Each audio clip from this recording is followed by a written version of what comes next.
نیکیوں نے کی مشکل آسان، ایک عبرت انگیز واقعہ۔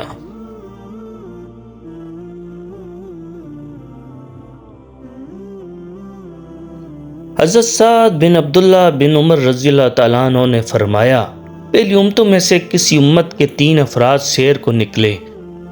راستے میں بارش برسنا شروع ہو گئی تو انہوں نے ایک غار میں پناہ لے لی۔ ابھی وہ غار ہی میں تھے کہ پہاڑ کی ایک چٹان گری، جس کے گرنے سے غار کا منہ بند ہو گیا۔ انہوں نے کہنا شروع کر دیا کہ اب تو ہم ملیا میٹ ہو جائیں گے، ہمارا تو کوئی خبر گیر بھی نہیں ہوگا۔ اب تو ہماری مدد صرف اللہ عز و جل ہی کر سکتا ہے، یا پھر ہمارے اعمال صالحہ کام آ سکتے ہیں۔ ان میں سے کوئی ایک کہنے لگا کہ اپنے اعمال صالحہ کے وسیلے سے بارگاہ خداوندی میں دعا کیجئے، ہو سکتا ہے کہ اللہ عز و جل تبارک و تعالی ہمیں یہاں سے محفوظ نکال دے۔ ان میں سے ایک فرد کہنے لگا، اے اللہ، تو خوب جانتا ہے کہ میری ایک چچا زاد بہن تھی جو مجھے بہت ہی عزیز تھی۔ میں نے اسے ورغلایا، لیکن وہ اس فعل سے منکر ہوئی۔ پھر اسے ایک دشوار گزار کام پڑ گیا۔ وہ میرے پاس آئی اور سوال کرنے لگی تو میں نے کہا، تمہیں پہلے میرا مقصد پورا کرنا ہوگا، لیکن اس نے انکار کر دیا اور واپس لوٹ گئی۔ پھر اس کی وہ ضرورت اور زیادہ سخت ہو گئی تو وہ پھر میرے پاس آئی۔ دیگر روایت میں ہے کہ اس کا خاوند بیمار تھا، بال بچے چھوٹے تھے، اس لیے وہ تنگ دست تھی۔ جب وہ اپنی ضرورت سے مجبور ہو کر تیسری اور چوتھی بار آئی تو میں نے کہا، یہ اسی وقت ممکن ہو سکتا ہے جب تم میری حاجت پوری کرو۔ بالآخر وہ مجبور ہو کر راضی ہو گئی۔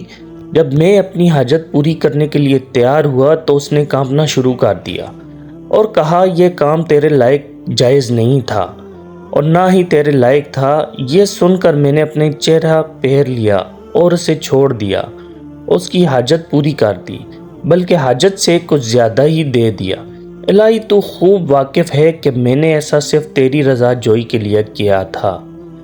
یہ کہنا تھا کہ غار کا منہ تھوڑا سا کھل گیا۔ دوسرا فرد کہنے لگا، الہی، تو اس سے خوب واقف ہے کہ میرے والدین ضعیف تھے اور میں رات کے وقت ان کے لیے دودھ لے کر آیا تھا، تو دونوں سوتے ہوئے دیکھ کر میں نے انہیں بیدار کرنا نامناسب سمجھا، اور دوسری طرف یہ بھی خوف تھا کہ اگر بکریوں کے پاس نہ گیا تو انہیں درندے لقمہ اجل کر جائیں گے، مگر میں تمام رات وہیں پیالہ ہاتھ میں لیے کھڑا رہا حتیٰ کہ دن چڑھ آیا۔ الہی، تو اس سے خوب واقف ہے کہ یہ سب کچھ میں نے تیری رضا جوئی کے لیے کیا تھا، بس تو ہمیں یہاں سے نجات دے دے۔ تو غار کا منہ کچھ اور کھل گیا۔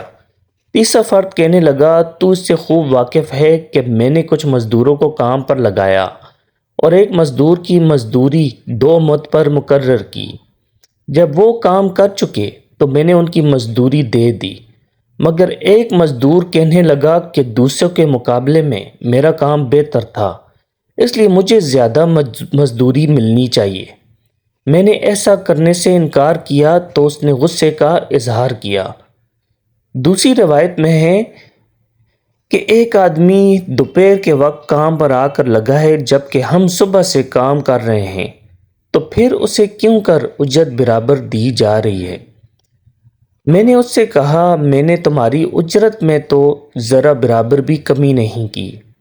تو وہ شخص غصے کا اظہار کرنے لگا اور اپنی مزدوری چھوڑ کر چلا گیا۔